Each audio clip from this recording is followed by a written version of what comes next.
It's the Full Court Press with Eric Frandsen and Jason Walker. Welcome back to the to the show that we're doing right now. Following the local teams, breaking down the biggest games with in-depth analysis and team interview. Join the show by calling into 435-752-1069 or text 435-339-0321. It's the Full Court Press. Throws, ends up, yes! Caught! Touchdown! They did it! Hello and welcome on in to a special edition of the Full Court Press. Eric Frandsen, Jason Walker.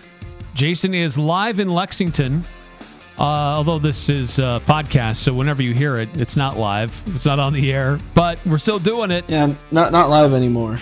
No, we are. We're not live. We are not alive. No, with a lot of things to still discuss, and just to get you ready right before tip-off for Utah State and UCLA. Just thought there's still too many storylines, too many other things going on to not do something about the Aggie game going on in the NCAA tournament.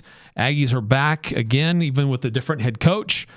But will today play out like it did last year under Danny Sprinkle, or will it be like other coaches, many others that came before him? Will the Aggies get another first-round win, or will they struggle to do that? So we want to look at, again, the opponent. We've been talking about UCLA, but what are some of the keys to this game tonight, for Utah State to get that victory? And who needs to step up? Which players may need to play a larger role? And again, any other topics that kind of guide us through this. We did call out for any texts or last-minute questions that you may want us to discuss, but really didn't get too many of those, which is fine. We did get one, so we'll address that. But, Jason, you've been in Lexington. You got there in time for the press conference, for the shoot-arounds. You've been able to start to take it in what's going on in Rupp Arena, or just the general community there. Just the feeling after being around the Aggies yesterday and getting ready for their matchup tonight. Anything different today than what you experienced yesterday? Nothing different today. I haven't hopped on over to the arena yet. Figured I'd do this from my hotel room. Then I'm going to jump over to Rupp Arena. Games are going on right now. Creighton, Louisville. Of course, I don't know if you can call it a game. 15-point margin as we speak, with about 10 minutes to go. But just the overall vibe from the program, at least from the team, is that they're confident. They know that they need to step up. They know they need to play better than how they've been, and so they're really just focused on that. They know they've got a challenge. They know that UCLA is a team that's kind of perfect to test the Aggies as far as what their weaknesses are right now, testing them inside the paint, as far as having size and rebounding. You know, guys that can still shoot the three-pointer though, so you got to be keyed in on that. So it's going to be a challenge. The team knows that, but they're also very confident that they can handle that challenge. So a reminder that for those who may be listening to this throughout the day today, the KVNU game day coverage, our sister station KVNU, will begin their pregame coverage with a matchup at 6. Jason and I will be on that. We'll be a part of that. But tip-off will be close to 7:30 Mountain Time. Late tip-off there in Kentucky, but really that's kind of what Utah State's gotten used to here recently. I think that it was kind of addressed with the team in the press conference, but I think I'd rather have the team tipping later than an early start of the afternoon tip-off, just for their body clocks and the routines. It just, I think it plays into Utah State's favor. Certainly UCLA, it's not much different for them either, but just for both teams' sake, I like the later tip for the Utah State Aggies tonight. Yeah, basically it's going to feel like a 7 o'clock game for them. Because it'll be 7:25 Mountain, it'll be 6:25 Pacific. So, yeah, both of these teams will pretty much, as far as their body clocks, they'll be used to it.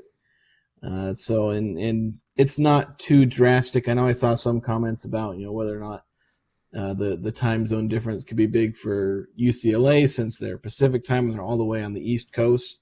But I don't think that'll play too much of a factor, at least not a noticeable factor. And these guys have had the better part of a week to get used to the time change. So shouldn't be too much of a factor here. But the thing to note, though, is both of these teams have not been great in terms of being away from home. They, Haslametrics, his away from home metric ranks the Aggies and UCLA fairly low. Last time I checked, I think the Aggies were either barely inside the top 300 or barely outside of it, and UCLA similar. So these are teams that have not played particularly well, at least in terms of their efficiency. Obviously, they're still both good teams, and they've won games away from home. But in terms of how they're expected to perform and how they end up performing, both have been pretty underwhelming when they're not playing on their home court. And now both of them are very far away from their home court. Yeah, and in fact, UCLA traveled the farthest of anybody in this pod to get there. But as members of the Big Ten now, they've become used to having to travel great distances for basketball games. So this isn't abnormal for them. It's been a while since Utah State has traveled this far, but the Aggies have had some games themselves where they had to travel. So, but as we said earlier, these are teams who arrived in Kentucky, Tuesday night. So they've been there for a couple of days getting ready for the matchup tonight. So when looking at this game and the matchups between the Aggies and the Bruins, both teams kind of limping into the NCAA tournament. Both teams went kind of 6-4 in their last stretch of games to get here. Not super impressive, kind of hot and cold for both teams in some of the games that they've played. But for Utah State, Jason, let me ask this. Maybe let's spend some time talking about players specifically. Who for the Aggies need to really step up and have a maybe bigger than normal type of performance tonight to give USU a chance to win? I think there's two that come to mind that aren't your kind of obvious star players, Ian and Mason. I think of the two, you really want to see Mason have a big game. But as far as some of the role players that I think if they have big games, the Aggies win, kind of akin to Isaac Johnson last year where he went off against TCU. If one of these two guys I'm thinking of has a massive game, ideally both, but if at least one of them has a big game, the Aggies have a really solid chance of winning. And those two guys are Dexter Acano and Abin Gadarazzi. With Dexter, he's been pretty quiet of late. He had that massive game against San Diego State, and he had 26, 27 points in that one game. And in his last 5 games, he has 20 points total. So yeah, he scored 26 against San Diego State. In 5 games since then, he has 20 points total. So he needs to get back going. He had 0 points against Colorado State, only 3 against UNLV. He had 10 of those against Air Force, so half of them were in a 40-point blowout. So he needs to step back up again. He's been absolutely massive for the Aggies in terms of kind of that role scoring that he provides. 8, 9, 10 points. He doesn't need to have a 26-point outing, but give Acano 12 or 13. And then turn to Abin Gadarazzi. He needs to go out there, and I think he needs to have an offensive impact. I typically kind of brush off saying, Abin Gadarazzi, his role isn't necessarily to score. They have other guys to do that, but I think in this one, he needs to be able to be an effective pick and roll target, even if it's only 6 or 8 points. This is the NCAA tournament. Games are won and lost by 6 and 8 point margins. So he needs to go out there and find a way to become a pick and roll threat. Work that 2-man game with either Ian Martinez, Mason Falsev, or perhaps one of the point guards, Drake Allen, Dayton Albury. And I think Abin needs to have a bit of an offensive impact, along with the fact that he's going to have obviously a big defensive role where he's going to be guarding guys like Tyler Bilodeau in the post and Adi Mara, 7'3" guy. Abin's going to be 4 inches shorter than than an opponent, basically for the first time this season. And he's going to have to be able to handle that really well to avoid giving UCLA easy points. Yeah, I like those. Those are definitely guys that do need to step up, who have that potential, who we've seen have great moments. There's a lot of comparisons between UCLA and St. Mary's, a team that Utah State faced that has a lot of size. It has some of the similar characteristics defensively of what UCLA tries to do. And looking at that game, Aubin had a very solid game, 10 points, 4 rebounds, 2 assists for USU. He was kind of pushed around, and he was, I recall the game before against UC San Diego. They didn't have size, and he didn't utilize his size. And so there was a lot of pressure on him to show up and do more, and he certainly did. But there have been some games where he has disappeared a little bit when not utilizing that size. So you're right. This is a big game for him to kind of draw back on some of those moments that he has had already this season. And Dexter, similarly, he's had games where he has definitely flashed and played really well, but too many games where he has disappeared. And in that St. Mary's game, off the bench, but playing starter minutes, Dexter only had 3 points, but he had 7 rebounds, 3 assists, and a steal. So he still impacted the game in a big way. So those are totally. I really like those guys to step up and play a larger role. For me, the two that I looked at, because I also looked at two, the two players that I looked at, and this is, I think your two are very good as well, but the two that I looked at, Isaac Davis and Tucker Anderson.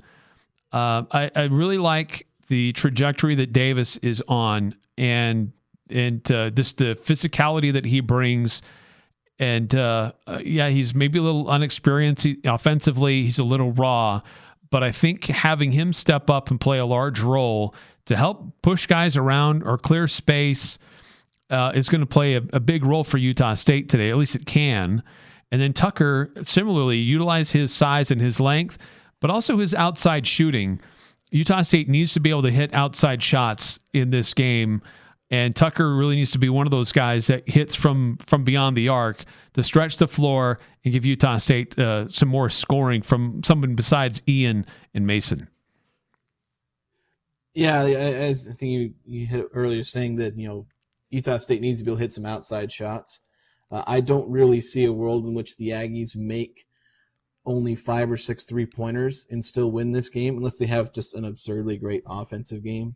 So I think that's I think, as you said, that's a big key among other things. And yeah, Tucker would be massive. I have my doubts that Isaac Davis is going to play too many minutes. That would come down to foul trouble and how healthy Carson Templin is.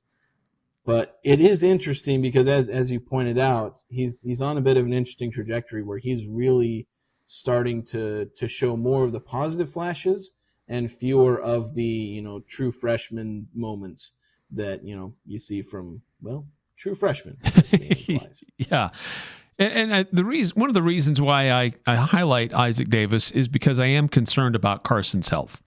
Now, if Carson was healthy, he'd probably be one of the guys that I would select as needing to have a big game and a larger than normal role for Utah State. But because I am concerned about how many minutes he'll be able to give the Aggies based on the style of play in which he does play. That's why I was looking a little bit more to Isaac Davis as not necessarily a scorer, but an impact player in ways that don't always show up on a box score.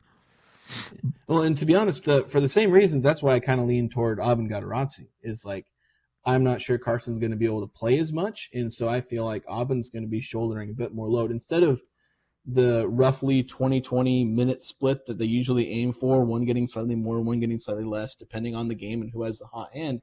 I think we could see more of the planned split being 25-15 or even like 30-10. It may go to that extreme where I think Aubin is going to be assumed to be getting more minutes. Now, if he's playing badly, we've seen Calhoun be very willing to just sit one of the bigs and just not play them if they're really struggling. And then that's where Isaac Davis kind of jumps in and says, all right, Isaac, you're up. Nobody else is getting the job done. Go out there and go wreck things. And Isaac Davis has done that pretty well in the last 4 games or so. He's played 10-plus minutes his last 3 appearances because they just needed him to go out there and do things. So, yeah, It'll be interesting to see if Isaac Davis plays, and if so, how much, depending on how, one, Abin Gadarazzi plays, two, if Carson can go, if that knee is healthy enough for him to, I shouldn't say go because he's going to play. Carson's going to go out there and he's going to play. I'd be very surprised if he's not on the court, but it's going to be a pain tolerance thing, and how well can he trust that knee? Can he give it one last go and kind of leave it all out there on the court, or is he going to be too bothered by that to have to leave? So a lot of those factors going to lead into how much the Aggies have to lean on Abin Gadarazzi, or if Isaac Davis has to come in, or of course Isaac Johnson as well. It's not like he's a nobody. And obviously he's played big in the NCAA tournament, so they may need him to step in as well. One of the keys for me for this game against UCLA for Utah State is to play with confidence. I worry that confidence level has been shaken, and my worry is that can it be reformed, reestablished? This was a team that was playing with a lot of confidence, and even sometimes in some of their losses earlier on, they were fighting. At least you have the sense that maybe just wasn't their night. But over the last couple of weeks here, the way that they've lost is concerning. Against New Mexico, Colorado State twice.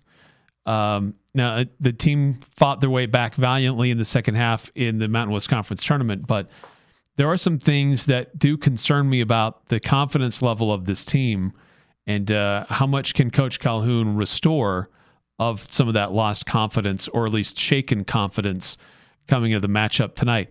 And frankly, having distractions outside of basketball don't help about the future of the program under Coach Calhoun. Will he still be here? So that's definitely an unwanted distraction. Hopefully they can put that out and just focus on them and play with fun and confidence to give themselves a chance against a big UCLA team. If it helps the confidence, every single one of the Utah State players pretty much knew for a fact that Danny Sprinkle was going to Washington when they suited up against TCU. And they won that game, and they won it pretty handily. And I wouldn't say that Calhoun is that certainly gone to West Virginia, although some of the rumors may imply heavy interest there. But, yeah, and as far as the confidence, and when you look at some of the previous games, I think a big key to helping the Aggies have confidence is just go out there and have a solid start on offense, and then don't have a massive cold spell. And don't give up an 8-0, 10-0 run. Like, if you give up a 6-0 or a 7-0 run, it's like, okay, it's obviously not ideal, but, as long as you have a response to that. Because one of the things I look at, especially those Colorado State games, and, the road game at Boise, the common denominator of those games, the Aggies were just out of sorts on offense. And you can even say that to some degree about some, at least the first New Mexico game, the second half, where they just went cold and everything just kind of went downhill. The Aggies can sometimes kind of go the way their offense goes, not just in the literal sense of you win by scoring more points than the opponent, but their defense gets impacted. Their defensive energy can get impacted. And they really just kind of end up bleeding into each other, where they're not hitting shots on offense, and then, they're a little down on that. They're not quite focusing for the next possession, and then they give up an easy bucket. So that eliminates a potential transition opportunity, because, say they made the shot on the offensive end, they come back, have the energy, force a turnover, get another shot. Like, it has this intertwining and knock-on effect between their offense and defense. And I think you can debate chicken or the egg as far as does it start on defense or does it start on offense. But I think for the Aggies, I would look toward it maybe starting on offense, where if they're hitting those shots, I think it can end up having, it can make their defense better by keeping their confidence up, and then it just ends up rolling together. You play good on offense, and you have the energy for defense. You force turnovers, and then that creates more easy offense, and it just snowballs. And that's how you get an 87-47 game against Air Force. You're not going to have that against UCLA, but that kind of effect would lead to, 7 or 8 point, or maybe even a result similar to TCU last year, where you can win comfortably. And so I think a lot for the Aggies is going to come down to how well can they keep going on offense. Can they maintain that efficiency? They're going to have a cold spell. It's going to happen. They're going to miss 3 or 4 or 5 shots in a row. But can they limit it at that? Or are they going to have stretches where they go 0 for 9, 1 for 11? That's the kind of thing that would sink the Aggies in this game, because not only does it limit their offense, but from the past month, we know it will bleed into their defense a lot as well.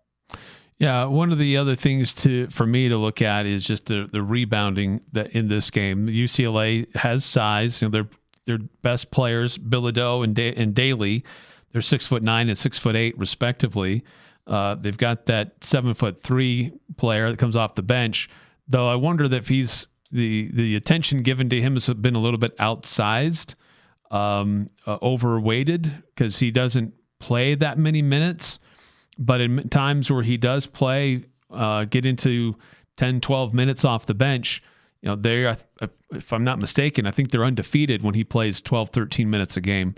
That's 9-0, but normally doesn't play that many minutes. But that's one of those guys, Utah State, they can't let him get going or get cooking, because the whole team kind of feeds off of that. But generally speaking, for rebounding, over their last 8 games and their 4-4 finish of the regular season, UCLA has had games where they've had 23 team rebounds, and they've had games where they've had 45 team rebounds. So they're kind of wildly all over the place when it comes to just team rebounding.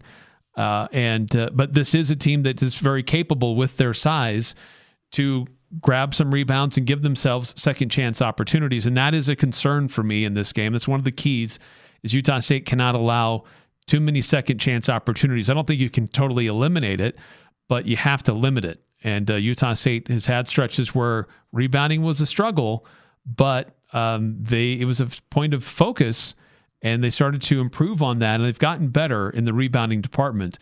And so that, for me, is another one of the keys for Utah State in this one, is to eliminate second chance opportunities and do well in the rebounding department.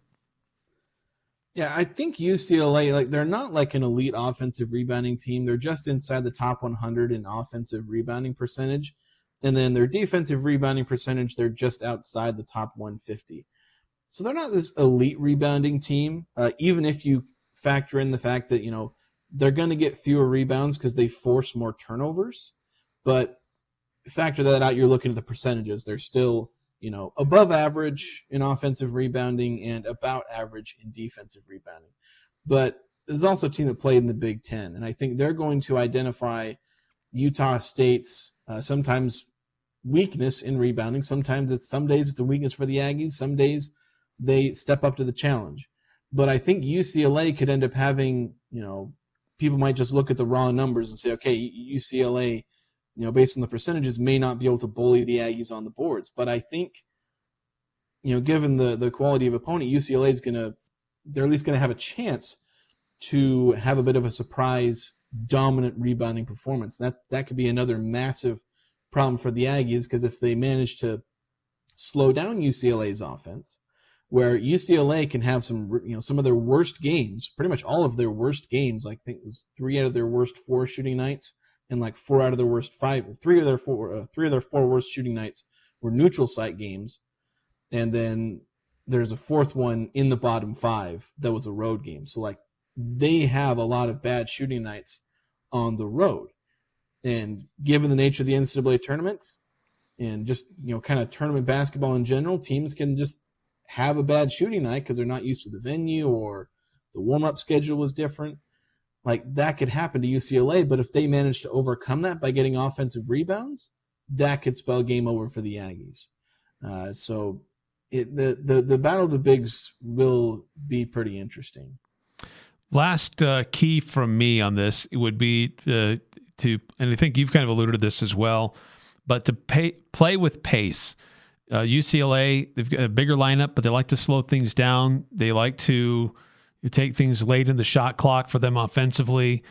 But for Utah State, they need to speed them up. Offensively, they need to keep UCLA on their heels, chasing, and so those big guys can wear down a little bit quicker. than guards can. And I think Utah State is at its best when they're playing with pace, attacking the rim, getting turnovers and pushing it in transition. They can't have long, drawn-out possessions and waste time with UCLA. I think they need to push it, give themselves extra possessions, and keep UCLA on their toes, or on their heels, I should say, a little bit better, on their heels, where the Aggies are always coming at them, because that's really where Utah State is at its best when they're playing with a quicker pace and quicker tempo. Yeah, and the two keys, and I think I pointed this out in yesterday's show, or I pointed out somewhere, where the two biggest keys, I think, for the Aggies as far as being able to play with pace, because that's something that Jared Calhoun has noted multiple times now. Even the players have noted it in their press conferences. They want to play fast. So the two keys there are defensive rebounding, which you've already touched on. And then you kind of touched on, you mentioned, getting turnovers. Like, the Aggies don't need to force like 15 turnovers, but you got to at least force double digits. Force turnovers, and I think a big way that they're going to need to force turnovers is when they double the post, because we're going to see the Aggies double the post. They're going to be trying to ensure that UCLA's bigs don't get a lot of clean looks in the post. Can you force them into turnovers? Especially, Addy Mara. This is a guy who plays 12 minutes a game and he averages 1.4 turnovers. That's pretty high for a non-ball handling player who plays 12 minutes a game. Like, you can go out there and you can force these guys into turnovers. If they can, then that's live ball turnovers, and that becomes transition opportunities. And that's where you're going to get UCLA to speed up, because you can't make them do their offense any faster. And then if you get into the half court, it's not like you can speed them up. So you've got a defensive rebound where you can get out and run, make the Bruins run. And if UCLA is trying to crash the boards, you can make them pay even more in transition by getting out and running. And then live ball turnovers. Obviously, you want to get turnovers however you can, but live ball turnovers especially. That's going to help you control the pace. Because that's the difficult thing about forcing the game to go faster. You can't force the game to go faster easily. You can force the game to be slow, and that's why a lot of teams will force a slower pace, because you can pretty much guarantee controlling that. But for the Aggies to enforce a quick pace, they've got to enforce that upon UCLA by getting stops, getting rebounds, pushing the pace at that point, and, as I said, live ball turnovers after that as well. Let's see. Let's actually go to our Young Power Sports of Logan text line. We did get one submission coming in before we did this, and this is from 4177, saying Ken Pomeroy said today that the matchup is USU's 17th ranked offense against UCLA's 6th ranked defense. He said the Aggies defense in the 150s is pretty average, so the Aggies are going to have to make shots to win. What's the feeling back there about doing that? And USU cannot afford another CSU game if they expect to advance. So, Ken Pom's adjusted, at least I don't know if there's a raw metric that he was looking at, but Utah State's offense, as far as adjusted efficiency, ranks 17th, and UCLA's ranks 17th, which would actually make it the third best defense by adjusted defensive efficiency this season. You could probably guess one of those, San Diego State, and the other is St. Mary's. And you notice the Aggies went 3-0 in those games. They've found ways to beat good defensive teams. I think the key with San Diego State is they had kind of terrible offense, but they did beat a good St. Mary's team that has a good offense. St. Mary's ranks 56th in offensive efficiency, according to Ken Pom, and they're also another slow-paced team. So the Aggies have found success even against some of the best defenses. This is just going to be another really tough challenge. They're going to have to overcome that one way or the other. I think UCLA's defense is going to be a lot more similar to San Diego State's, where they pressure a lot more. St. Mary's was kind of more lax in there. I don't know if lax is the right word for a top 10 defense in the country, but they didn't force the issue to get turnovers. Like St. Mary's, despite ranking super high in defensive efficiency, don't force a ton of turnovers. They just make you miss shots, and then they grab every rebound that's ever happened. So But San Diego State, they're pressuring you. They're trying to get turnovers. They're using their length and athleticism, and that's going to be more what we see from UCLA. So while I've compared the game to St. Mary's in some ways, and I think that's more of what Utah State could face on offense. That's a better comparison. And then a defensive comparison would be San Diego State's defense, which the Aggies had some success against. They were able to attack San Diego State's defense. Jared Calhoun drew up some wonderful plays and sets to score really effectively against San Diego State. I know the final totals don't really suggest that because they scored 66 in one game and 77 in the other, but 77 against San Diego State is like the third highest they've given up all year, so that's nothing to sleep on. Yeah, this just looking again over the last 8 games of the season, UCLA finished 4-4. I already talked about the rebounding, the kind of roller coaster that for them in that stretch. Scoring wise, it's also been interesting. There's been a couple of games where Bilodeau has been the leading scorer. He leads the team in scoring on the season, and he's had a couple of games where he scored 19, he scored 25 in a game.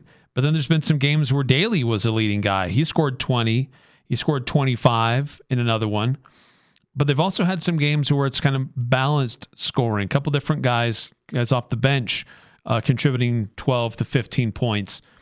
And then, look at the game against Wisconsin. Of course, Wisconsin's a good program, but Bilodeau only scored 2 points, and Daly did not score a single bucket in that one. So this is a UCLA team that can be kind of all over the place, that is struggling with consistency. But that sounds a lot like what Utah State's been going through as well in these last 8 games. Yeah, that's something, and this is why I keep going back to some of the Haslametrics numbers that he's used. Things like away from home, performance, consistency. That's another metric he has. Momentum. The Aggies and Bruins are very similar in all of those, where they are all they're not very good in momentum. Like UCLA, they're 342nd in defensive momentum, so they're a good defense, but have been playing really bad of late. And the Aggies aren't a whole lot better. They're 323rd in defensive momentum. So there's a lot of similarities and a lot of, I guess, mental struggles these two teams have been having where they're not playing to their potential. And that's what makes this game more interesting. Like, we talk about how much momentum matters and all the mental stuff and experience and things like that. Who's going to have that advantage going into the tournament? Do you have that momentum? It's why Colorado State's a big favorite to be an upset, and I think they're favored by a lot of metrics. I need to double check this, but because the line may have moved back toward Memphis, but they were initially favored as a 12 seed, which is hard to pull off. But both of these teams are in the same spot where they don't have great momentum. They aren't really consistent teams. They haven't been for a lot of the year. They're both not really good away from home, but they both have great strengths. Though one thing I think could be interesting is that the Aggies are a more experienced team. A lot of UCLA's team are sophomores, underclassmen. They do have Kobe Johnson as a senior, but basically him and Lazar Stefanovic, butchering that name, those are basically the only guys in their rotation that are seniors. And a bunch of the other guys are sophomores, like Eric Daly, Sebastian Mack, Addy Marr, mentioned the 7'3". They're all sophomores. And could the lights be a little bit bright for them? Maybe, maybe not. But I think the experience that the Aggies have, where their stars, like Ian, Mason, they've both played in the tournament. Mason's played in multiple tournaments. Whereas for UCLA, their stars, Bilodeau hasn't played in a tournament. Eric Daly hasn't played in a tournament. Sebastian Mack, their top 3 leading scorers have never played in an NCAA tournament before. So how are they going to respond to that, where they're all relatively young and postseason inexperienced players? So maybe that plays a factor, but again, wrapping it back up, these are still two teams where somebody's got to win the battle. Somebody's got to reestablish their momentum. and it's either going to be the Aggies or it's going to be the Bruins. Yeah, for a lot of reasons, even though this is a 7-10 game, it's kind of a toss-up, really, when you look at a lot of these different factors coming into this game, and who's going to be able to execute better and who's going to play with a little bit more confidence and swagger and not let the bright lights and the pressure get to them and go out there and have fun. Then it's a coaching thing too. Like, what adjustments get made over the course of the game if it is close or if the team is down, who can rally their troops and make a game of it. So I'm excited for it. I don't know how it's going to go. I really don't. I am picking the Aggies to win, but I think it'll be close. I know, Jason, I think you're picking UCLA, but it can come either way, and it's a lot of uncertainty in this one. We just hope it's a fun game and the Aggies show out well. Yeah, I'm hoping that the Aggies are able to perform well. As you mentioned, I have picked against them on my brackets. I've got UCLA winning, and that's just my thought. If you asked me to predict it, I'd predict that UCLA is going to win this one, because I think they've got a lot of things going for them, and there's a lot of different ways that I could see them winning, and there's a limited but still very realistic ways in which the Aggies can win. They've just got less margin for error. So, and it'll be a lot like last year, where I won't be surprised in the slightest if the Aggies win. I won't be surprised in the slightest if the Aggies lose. But they just need to go out there, shut out any distractions that are flying over social media right now about the head coach. Try and overcome any injuries that they have. They had guys banged up last year. Mason Falslev wasn't 100%, and he still performed pretty well against TCU. So just go out there, play their best, and if the Aggies play their best, they're probably going to win this game. Well, we look forward to seeing your recap on CashValleyDaily.com after the game is done. And certainly if folks want to hear even more, Jason and I will be on the KVNU game day coverage starting at 6 o'clock Mountain with J.D. Walker and Stockton Jukes on KVNU 610 AM 102.1 FM and on the KVNU mobile app. And then when the game is over, your chance to weigh in and chime in on what happened tonight in Lexington, Kentucky. But any other final thoughts, Jason, before we wrap this special pod? I think that's pretty much it. Yeah, I think that's it for me as well. So thanks for tuning in. Thanks for downloading the podcast. Thanks for listening. And then who knows, we may do something like this tomorrow just to recap what happened tonight. Are we talking about the second round of the NCAA tournament or what's next for this Aggie program? And if the coach is going to be there for it or not. So stay tuned. There may be more of it on our podcast feed.